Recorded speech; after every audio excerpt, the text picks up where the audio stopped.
हमारी संस्कृति बची रहेगी, धर्म बचा रहेगा। ये 8 बातें अपने बच्चों को, चाहे बेटा हो चाहे बेटी, बेटी ससुराल जाएगी स्वर्ग बना देगी, बेटा इस घर को तीर्थ बना देगा। जितने भी जन मुझे सुन पा रहे हैं, कागज कलम निकालिए और एक वास्तु विज्ञान के सहारे एक बात आपके पास तक पहुंचाना चाहता हूं।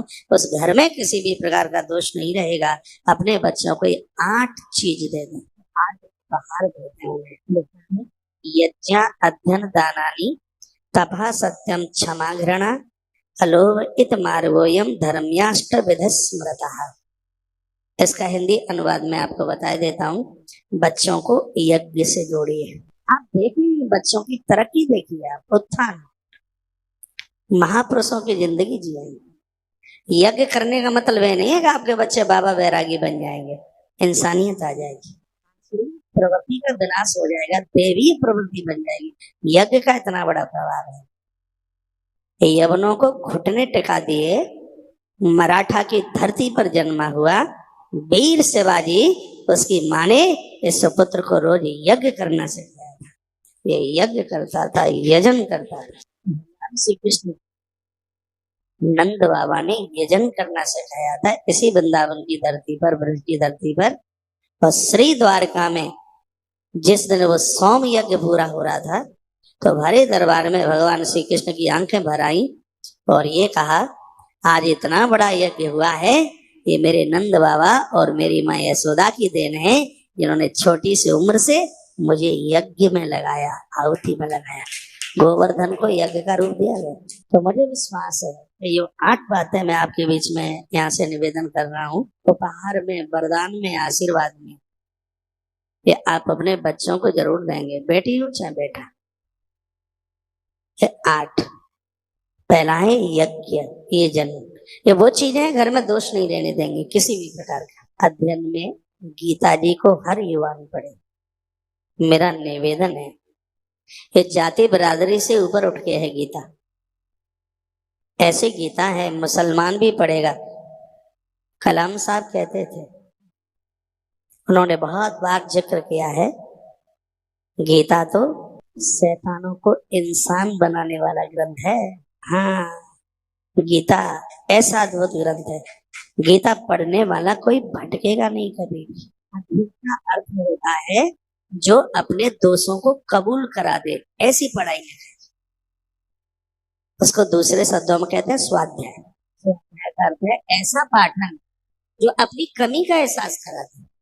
आजकल की जो किताबें पढ़ी जाती हैं उसमें तो अपनी कमी का एहसास होता ही कहाँ है। आज की तो पढ़ाई छोड़िए, क्या होती है, छोड़े आप, क्या होता है। ऐसी फालतू की चीजें पढ़ाई जाती हैं जो कभी जिंदगी में काम में नहीं आती। हमें ऐसी बहुत चीजें पढ़ाई गई तो बिल्कुल काम में नहीं आई हैं हमारे में।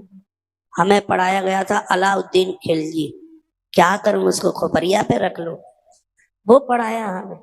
कहा गया अकबर महान, हमें ये नहीं पढ़ाया कि महाराणा प्रताप का भाला इतना बजनीक था कि धरती पर जन्मे हुए किसी की ताकत नहीं थी कि उठा करके उसको बता दे। हमें ये नहीं पढ़ाया गया। हमें अलाउद्दीन खिलजी पढ़ाया गया, हमें अकबर पढ़ाया गया, हमें महाराणा प्रताप की वो बातें नहीं पढ़ाई गई जिसकी वजह से आज हिंदुत्व जिंदा है। हमें छत्रपति शिवाजी की वो बातें नहीं पढ़ाई गई जिससे आज हिंदुत्व जिंदा है।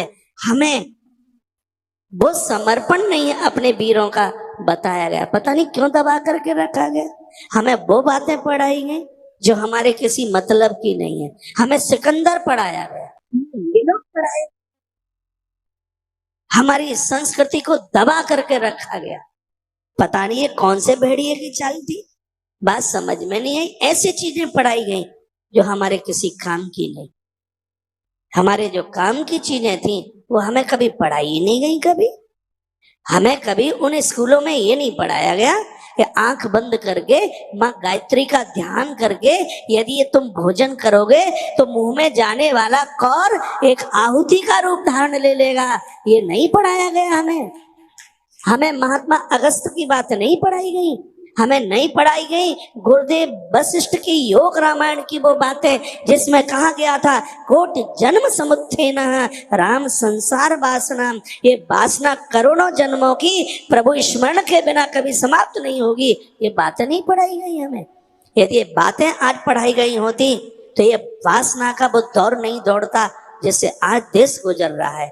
बहुत स्थिति खराब है, इतनी खराब है कि इस समय सोचने के लायक बात हो गई है, विचार करना पड़ेगा, ऐसी स्थिति हो गई है। मैं आप सब माई बाप को मैं प्रार्थना करना चाहूंगा। बाप उसे कहते हैं जो हमारा ख्याल रखता है, माँ उसे कहते हैं जो स्वयं भूखी रहकर हमारे पेट का ध्यान रखती है, उसे माँ कहते हैं। तो मैं आप सबको यह प्रार्थना करना चाहूंगा, मेरा निवेदन है, मेरा आग्रह है, ये 8 चीजें अपनी संतान को दे दें, चाहे बेटा हो चाहे बेटी। पहला यज्ञ, दूसरा स्वाध्याय, दूसरे शब्दों में जिसको अध्ययन कह सकते हैं। और पुस्तकीय ज्ञान किताबें आप पढ़ते हैं, ठीक है, बहुत अच्छी बात है, लेकिन ये जरूर पढ़िए, इसके बिना गुजारा नहीं है।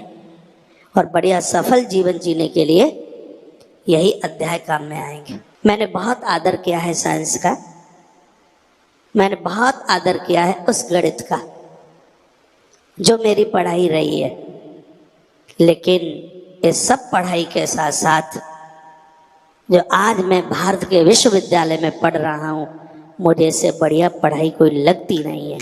इसलिए मैं अपने हृदय की बात समझ लो चाहे वेदना समझ लो, आपके पास तक ये पहुँचाना चाहता हूँ।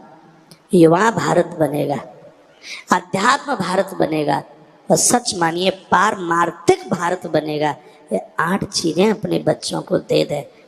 वृद्धावस्था में आप अनाथालयों में नहीं रहेंगे, वृद्धा अवस्था में आप वृद्धाश्रम।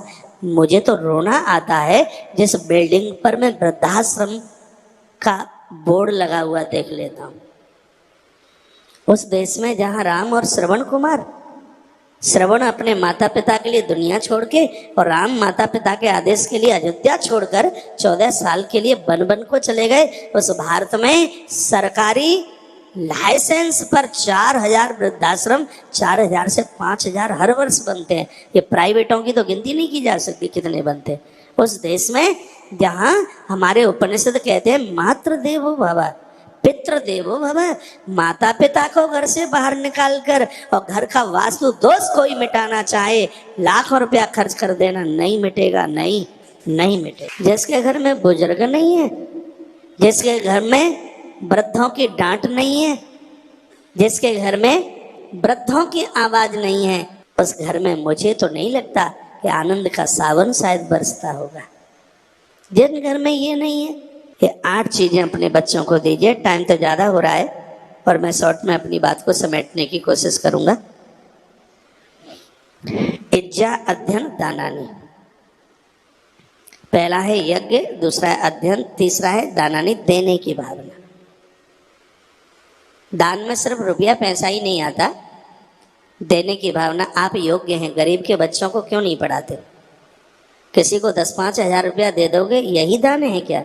देश में गरीब बच्चे हैं, फीस नहीं भर सकते और आपको बढ़िया नॉलेज है, 24 घंटे में से 1 घंटे की क्लास लीजिए और उन्हें योग्य बनाइए।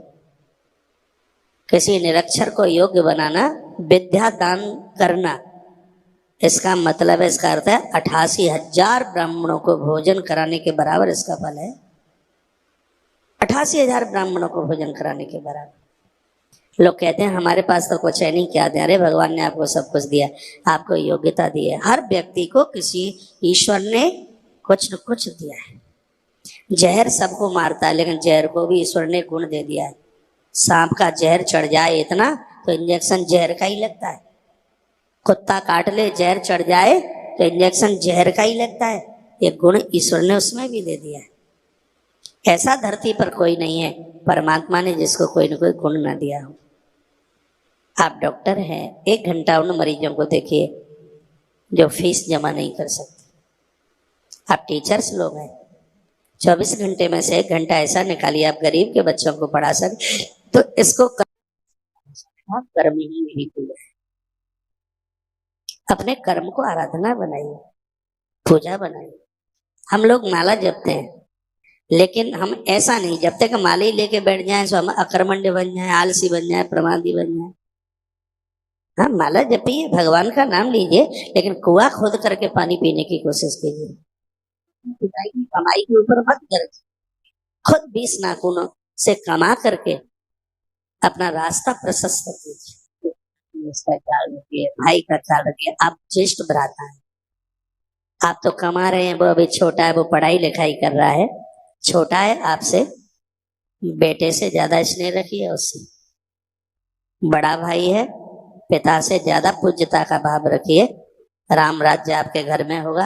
अयोध्या में होगा कि नहीं होगा मुझे नहीं पता, लेकिन आपके घर में जरूर होगा वह राम राज्य।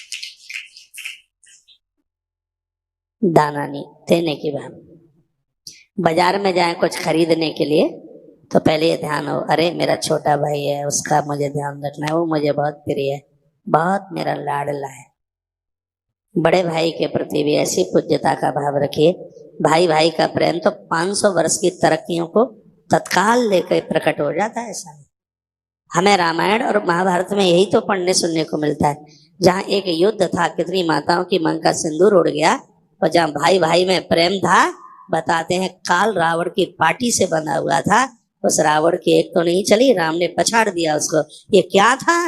ये भाई भाई का प्रेम, भाई भाई का संगठन था। ये भाई भाई की शक्ति तो एक ऐसी शक्ति है, ऐसे बड़ी कोई ताकत ही नहीं बताई दुनिया में।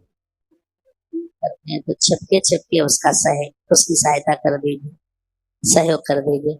आप कहोगे चोरी हो जाएगी, मैंने कहा ये तो बहुत बड़ी साहूकारी होगी, ये तो आप हमें दे देंगे, उसका भी इतना पुण्य नहीं है जितना कि अपने गरीब भाई का आप सहयोग कर देते हैं, उसका उतना पुण्य। उसकी बेटी की शादी है, आपने उसका सहयोग कर दिया। माता जी 5 मिनट और लूंगा, आप सोइए मत, ज्यादा से ज्यादा 5 मिनट। तो ये कौन देगा संस्कार? ये आप देंगे, आप बताएंगे, और कौन बताएगा? तो विद्या अध्ययन दानानी, और फिर कहा है तप है। तप का मतलब है जीवन में मुसीबतें आए उनको झेलने की ताकत रखिए। ये नहीं है कि पूरा जीवन में सब कुछ अनुकूल ही होता है, प्रतिकूलताएं भी बहुत चल के आती हैं। कभी इतनी दिक्कतें आती हैं और आप कभी घर की बहू पर बरसते हैं, कभी किसी के ऊपर, कभी ऐसा कहते हैं देख तू नहीं माना, ये सब घाटा नुकसान तेरी वजह से हो गया। और प्राय ऐसा कहा जाए, अब जो हुआ है तो हो गया है, सब लोग मिलकर के उसका समाधान निकालिए। सब कुछ युधिष्ठिर जुआ में हार गए, लेकिन भाइयों ने कभी ये नहीं कहा था कि भैया ये सब कुछ तुमने कर दिया, नहीं कहा। देखो सब संगठित थे, विजय मिल गई। तब का मतलब है कष्ट भी आ जाए तो उसको स्वीकार कर ले। चुनौती तब का अर्थ यही नहीं है कि बद्रीनाथ की गुफा में बैठ जाए, तब का अर्थ है चुनौतियों को स्वीकार करना, उनका सामना करना। बात चढ़ती है, गिर जाती है और आखिर में चढ़ जाती है। सत्य जिव्या पर तो हो गई, सत्य हमारे आचरण में भी है। जिव्या पर तो सत्य प्राय आ जाता, लेकिन आचरण में नहीं आता। कान किसी की चुगली बुराई सुनते हैं तो ये सत्य नहीं है, आंखें अश्लीलता देखती हैं तो ये सत्य नहीं है, वाणी चुगली किसी की करती है तो ये सत्य नहीं है, पाम गलत जगह पर जाते हैं तो ये कभी सत्य नहीं हो सकता। तो सत्य हमारी जिह्वा पर तो हो गई, लेकिन सत्य हमारे आचरण में भी होना चाहिए। धर्म न दूसरा सत्य समाना, आगम निगम पुराण पठाना। वेद और पुराणों की यह बात है, सत्य के समान दूसरा धर्म नहीं। अपने बच्चों को ये दें, दुश्मन भी आपके ऊपर विश्वास करे, कहे अरे वो आदमी कभी झूठ नहीं बोल सकता। बहुत लोगों को तो इतनी आदत होती है बिना काम के माँ बाप जी को झूठ बोलेंगे, पत्नी को झूठ बोलेंगे, कारण नहीं है। या तो कोई ऐसा हो कि तुम्हें इंद्र का पद दिया जा रहा हो, और मुझे लगता है कि झूठ बोलने वालों को तो इंद्र का पद मिल ही नहीं सकता, कहाँ से मिलेगा? तो इसके ऊपर आप कंट्रोल करें, चाहे मैं हूं, आप हो, तीसरा हो, चौथा हो, कोई भी हो। उसकी वाणी का बहुत बड़ा प्रभाव पड़ता है, इतना प्रभाव पड़ता है जिसकी आवाज में सत्यता है। लोग दौड़ के आते, खिंच के आते। यह गुण बच्चों को दे दो। बहुत झूठ बोल लेते, आते कहीं से हैं, बताते कहीं का है। हाँ, ये होता है। कहाँ गए हैं, बक करेंगे ही नहीं, ठीक नहीं बोले। इतना बड़ा दुर्गुण है ये, इतना बड़ा दुर्गुण है, इससे बड़ा दुर्गुण क्या होगा। और ये जीवन को खत्म करने वाली चीजें हैं ये। पर सत्य होना चाहिए। 5 ज्ञानेंद्रिय, 5 कर्मेंद्रिय, 10 मन बुद्धि चित्त और अहंकार, ये 14 तत्व। 14 तत्वों को तपाने के लिए ही तो राम का 14 साल का वनवास था। ये 14 तत्वों को सत्य का कवच पहना दीजिए। आप देखें आप कितने बड़े लोग बनेंगे, कितने बड़े इंसान। मुझे तो लगेगा कि इंसान में तुम भगवान होंगे। ये 8 चीजें हैं, ये इतनी अद्भुत है। आपको कहीं कोई मकान की तोड़ा फोड़ी नहीं करनी पड़ेगी, कुछ करना ही नहीं पड़ेगा, सब कुछ बदल जाएगा जिसके घर में 8 चीजें हों। यज्ञ, हवन यानी यज्ञ, अध्ययन यानी स्वाध्याय। अध्ययन कहते हैं दूसरों के गुण देखना और अपनी कमियां देखना, लेकिन होता यह है कि हम दूसरों के दोष देखते हैं, गुण अपने देखते हैं, यही तो होता है। अध्ययन स्वाध्याय का मतलब है कमियां अपनी नजर आए और गुण दूसरों की नजर आए। 8 चीजों में ये है, दानानी देने की भावना, तपह कष्टों को सहन करने की ताकत, सत्यम हर इंद्रिय के ऊपर सत्यता, ऐसा जीवन जिए दुश्मन भी हमारी वाणी का विश्वास करे, और क्षमा, किसी से गलती हुई है तो क्षमा करने की बात आदत में हो। गलती का एहसास करता है तो मैं उसको गलतियां भूल कर क्षमा कर देता हूँ। शरण गए प्रभुताय न त्यागा, विश्वद्रोह कृत अगजे ही लाए। क्षमा बड़न को चाहिए छोटन को उत्पात, कहा रही मार को घटो सो भृग मारी लात। गलतियां हुई हैं, किसी से क्षमा का भाव हो। और अगली बात है पापों से घृणा, व्यसनों से घृणा। ये बहुत बड़ा सूत्र है। व्यसनों से घृणा होनी चाहिए, अपराधों से पापों से घृणा होनी चाहिए। जब तक इनसे घृणा नहीं होगी तब तक ये अपराध छूटेंगे नहीं। ये पाप थोड़ी महापाप है, ये तो पाप के भी बाप है। धर्मशास्त्र विदस पता है, माता पिता के लिए, धर्म के लिए, बहन के लिए, समाज के लिए, अच्छे कार्यों के लिए जीवन में लोभ ना हो, लोभ प्रवृत्ति ना हो, उसके लिए उदार बने। ये छोटे में बच्चों को सब चीजें आप दे देंगे तो बड़े होने पर ये बच्चे आपके लिए पूर्ण रूप से समर्पित होंगे।